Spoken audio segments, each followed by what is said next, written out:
Hello mga idol, meron tayong 10 manok dito. Maglilitsyon tayo. Imamarinate muna natin. Yan, sibuyas.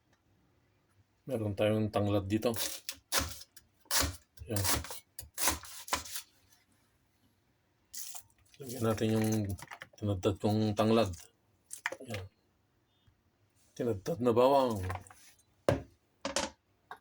Maglalagay tayo ng dahon ng laurel. Yan. Pamintang pino.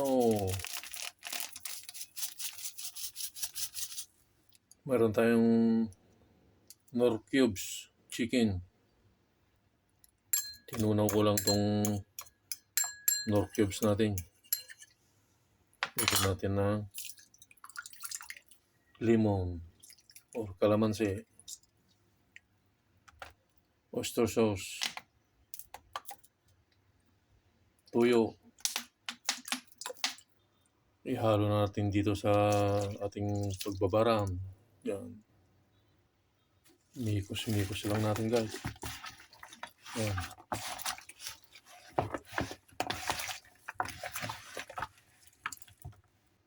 I-marinate lang natin ng 2 hours.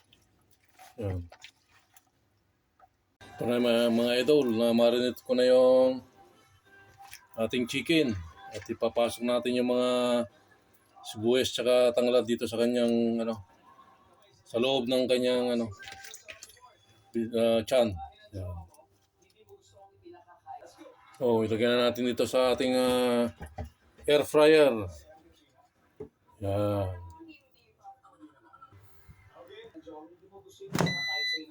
Yan.